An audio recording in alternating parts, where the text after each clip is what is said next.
दर्शितो हि वक्रोऽपि चन्द्र सर्वत्र वन्द्यते अखण्डमण्डलाकारं व्याप्तं येन चराचरं तत्पदं दर्शितं येन तस्मै श्रीगुरुवे नमः। सर्वप्रथम प्रातः स्मरणीय परम वंदनीय परम आराध्य गुरुदेव स्वामी सच्चिदानंद जी महाराज के श्री चरणों में अनंत कोटि वंदन प्रणाम। अनंत श्री विभूषित महाराज 1008 स्वामी शंकरापुरी जी, महाराज श्री लक्ष्मणपुरी जी और स्वामी कमलपुरी जी के महाराज के श्री चरणों में प्रणाम।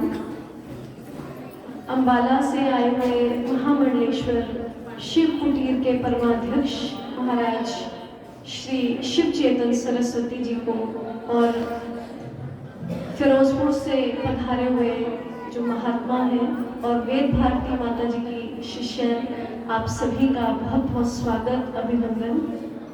हमारा परम सौभाग्य है कि आज हम ज्ञान, वैराग्य और भक्ति की त्रिवेणी तीर्थराज जो कि स्वयं संत हैं वहाँ पर उनकी कृपा प्राप्त करने के लिए एकत्रित हैं, उपस्थित हैं, क्योंकि संतों के पास ज्ञान, वैराग्य, भक्ति, शांति, प्रेम, आनंद और परमानंद का मानो खजाना रहता है।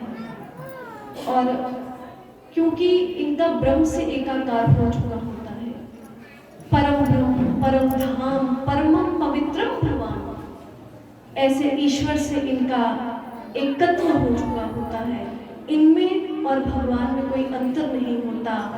भक्ति भक्त भगवंत गुरु चतुर नाम बपु एक, तिनके पग वंदन किए ना सेविन अनेक। यदि आप संतों में और भगवान में अंतर करते हैं तो भगवान भी नाराज हो जाते हैं, क्योंकि संतों को भगवान ने अपने ही समान माना है। तो जब भी हम गुरुजनों के पास जाएं तो पूरी निष्ठा से जाएं, पूरे विश्वास से जाएं, क्योंकि ये मनुष्य देही बड़ी कठिनता से प्राप्त होती है। अनंत कोटि जीव रोज पैदा होते हैं और रोज मर जाते हैं। उनके जीवन का कोई ध्येय नहीं है, कोई हेतु नहीं है, परंतु हम बड़े भाग्यशाली हैं कि हमें भगवान ने अपनी अनंत करुणा कृपा के परिणाम स्वरूप ये उत्तम देही प्रदान की है। परंतु इसका एक लक्ष्य है, एक ऑब्जेक्टिव है, एक गोल है। अगर आप उसे अचीव नहीं कर पाएंगे तो आप भी अंधकार में भटक जाएंगे, क्योंकि भगवान कहते हैं कि जो व्यक्ति इस जीवन में आकर के परमात्मा की प्राप्ति कर लेता है या मुमुक्षु हो जाता है, जिज्ञासु हो जाता है और गुरु कृपा से जो आच्छादित हो जाता है, उसका तो कहीं ना कहीं कल्याण हो जाता है। मान लो यात्रा बीच में रह भी जाए, परंतु जो यात्रा पर अभी चला ही नहीं है, मुमुक्षु के मार्ग पर, मोक्ष की यात्रा पर जिसने अपनी पग को रखा नहीं है, उसका कहीं कल्याण नहीं होगा। इह चेत वेदीदत् सत्यमस्ति चेदि न वेदिन महती विनष्टि भूतेषु भूतेषु विचित्त धीरा प्रेत्यात् स्मालोकात् वृथा भवन्ति। उपनिषदों में ऐसा वर्णन आया है, भगवान की वाणी है, गुरुओं की वाणी है। उन्होंने कहा कि यदि इस जीवन के रहते हुए आपका जो ब्रह्म से एकाकार होने का जो लक्ष्य है वो पूर्ण हो गया तब तो ठीक, और यदि वे पूर्ण ना हो सका तो महती विनष्टि, बहुत बड़ा महान विनाश आपकी प्रतीक्षा कर रही है। तो आपको भगवान ने विवेक संपन्न बनाया है, आपको कर्म की स्वतंत्रता दी है, आपको चिंतन की स्वतंत्रता दी है। आप स्वतंत्र हैं, चाहे आप किसी का वध करें, ये आपकी निजी प्रवृत्ति है। चाहे आप महादेव के शिवालय में जाकर के भगवान का स्तोत्र पढ़ करके और जलाभिषेक करें, ये आप पर निर्भर करता है कि आपने कौन सा कर्म करना है। कई बार लोग इतने मूल्यवान जीवन को पाकर के भी कह देते हैं कि हमें ईश्वर ने कुछ नहीं दिया, सो परत्र दुख पावनी, सिर धुनी धुनी पछताही, काल ही कर्म ही ईश्वर ही मिथ्या दोष लगाए। कर्म करते नहीं है, भजन करते नहीं है, भगवान की भक्ति करते नहीं है, और फिर कभी समय को, कभी ईश्वर को, और कभी अपने भाग्य को कोसते रहते हैं। तो भाग्य को कोसिए मत, क्योंकि मंद प्रारब्ध को भी उत्तम पुरुषार्थ से ठीक किया जा सकता है। यदि आपके प्रारब्ध में कहीं कोई कमी है, मंद है आपका प्रारब्ध, तो आप उत्तम पुरुषार्थ कीजिए, तो भगवान की कृपा आप पर अवश्य होगी। यद्यपि ईश्वर सर्वव्यापक है, हरि व्यापक सर्वत्र समाना, प्रेम ते प्रकट होई मैं जाना, देश काल दिसि विधि सुहु माही, कहो सो कहाँ जहाँ प्रभु नाही। प्रभु सर्वत्र व्यापक है, बस कमी कहाँ है? कमी हमारे प्रेम में है, हमारे समर्पण में है। हम जब भी जाते हैं तो सांसारिक वस्तुओं को इकट्ठा करने के लिए हमारा ध्यान रहता है कि मुझे ये भी मिल जाए, वो भी मिल जाए। प्रारब्ध में जो लिखा है वो आपको मिलेगा। अगर उससे ज्यादा चाहते हैं तो पुरुषार्थ कीजिए, परंतु भगवान की जो स्मृति है आपके भीतर बनी रहनी चाहिए, क्योंकि जो भगवान के भक्त होते हैं उनकी जितनी भी आवश्यकताएं होती हैं उसका ध्यान भगवान स्वयं रखते हैं। अनन्यास चिंतयन्तो मां ये जना पर्युपासते, तेषां नित्यभियुक्तानां योगक्षेमं वहामि। साक्षात परमेश्वर जगताधार भगवान कृष्ण के ये शब्द हैं, गीता जी में भगवान कहते हैं कि जो भगवान के भक्त हैं, जो अनन्य हैं, जिन्होंने समर्पित कर दिया अपना आप, उनकी सभी आवश्यकताओं का ध्यान भगवान स्वयं रखते हैं, और उनके पास जो संपत्ति है, जो भी कुछ उनका है, उसका रक्षण और संरक्षण भी ईश्वर स्वयं ही करते हैं।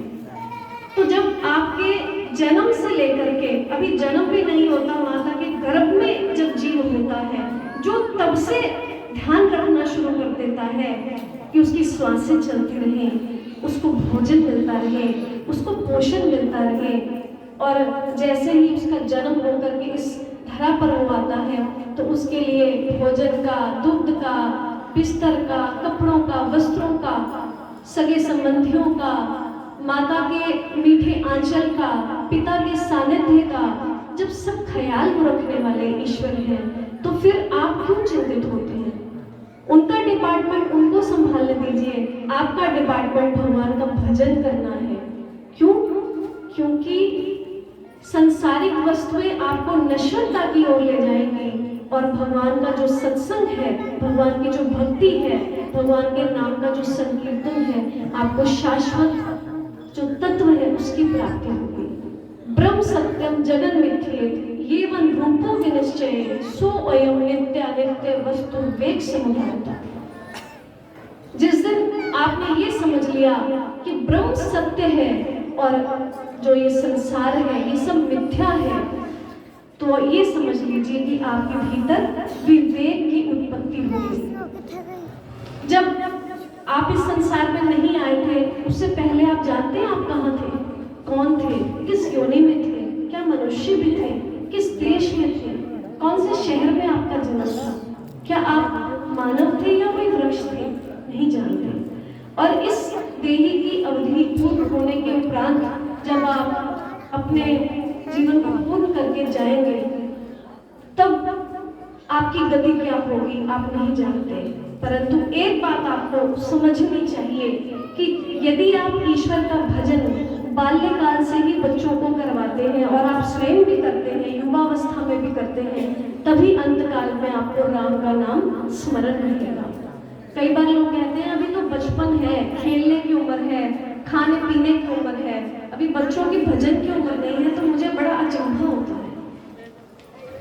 हमारे सामने अनेकों उदाहरण हैं जहाँ छोटे छोटे बालकों ने, छोटी छोटी बालिकाओं ने भगवान का साक्षात्कार किया। वो वैकुंठ में फिर वो रह नहीं सके, आकर के उन्होंने अपने भक्तों को कृत्य किया। तो हम बच्चों को बाल्यकाल से ही जब ये संस्कार उनके भीतर सिंचित कर देंगे कि आपको भगवान का भजन करना है, आधा घंटा हरिनाम संकीर्तन हर घर में होना चाहिए, शिव नाम संकीर्तन, राम नाम संकीर्तन यदि घर में होगा तो आपके बच्चों की बुद्धि उज्जवल होगी, उनका मन शुद्ध होगा, उनका जीवन शुद्ध होगा, उनके जीवन में सात्विकता आएगी, वो दिव्य बनेंगे, दिव्य गुणों को फिर वो ग्रहण करेंगे। नहीं तो आसुरी प्रवृत्ति तो फिर उन्हें घेर ही लेगी। तो हम अपने जीवन के मूल्यों को समझें। एक एक श्वास कीमती है। आप चलते फिरते उठते बैठते जिस तरह से भी भगवान का भजन करें, क्योंकि भगवान के भजन में आपका ही कल्याण छिपा हुआ है। उस ईश्वर को कोई आवश्यकता नहीं कि कोई उनका भजन करे या ना करे, उनको कोई आवश्यकता नहीं, परंतु यदि हम करते हैं भजन तो इसमें हमारा कल्याण निश्चित है। जिस प्रकार तिलों में तेल छिपा रहता है, तिलेषु तैलम ददनीव सर्पिरापः स्वरेषु च अग्नि। तिलों में तेल छिपा रहता है, लकड़ी में अग्नि छिपी रहती है काष्ठ में। जब अग्नि का मंथन किया जाता है तो अग्नि प्रकट हो जाती है। दूध में घी छिपा रहता है, जब माताएं उसको मथती हैं तो उसमें से घृत उत्पन्न होता है, माखन उत्पन्न होता है। इसी प्रकार सर्वत्र व्यापक है ईश्वर। आप उसको किसी भी रूप में, किसी भी काल में, किसी भी घड़ी में, किसी भी समय आप पुकारें, वो आपके लिए उपस्थित ही तो है। ऐसा ही संतों का जीवन होता है। योग युक्तो विशुद्ध आत्मा विजितात्मा जितेंद्रिय सर्वभूतात्मा भूतात्मा कुर्वन्नपि न लिप्यते।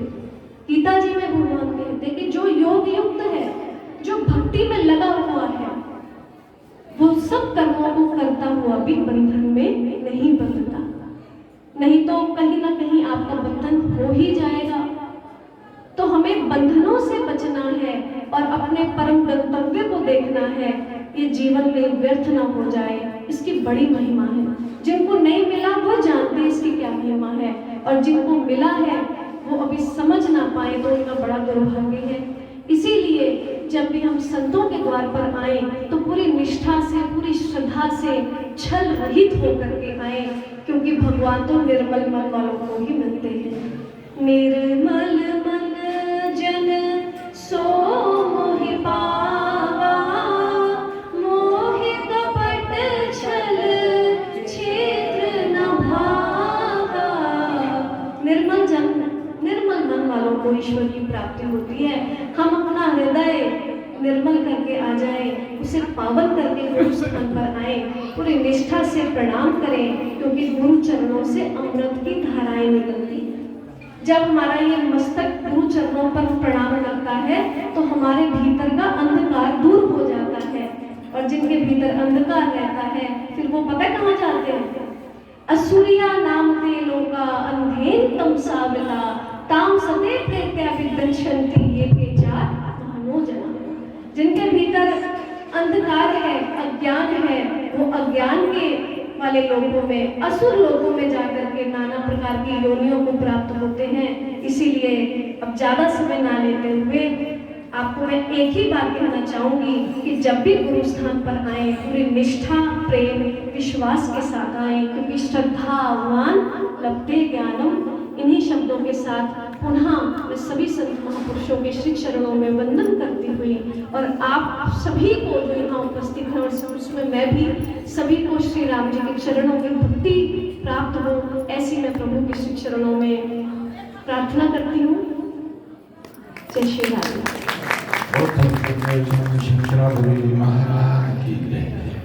संतों ज्ञान का भंडार होते हैं।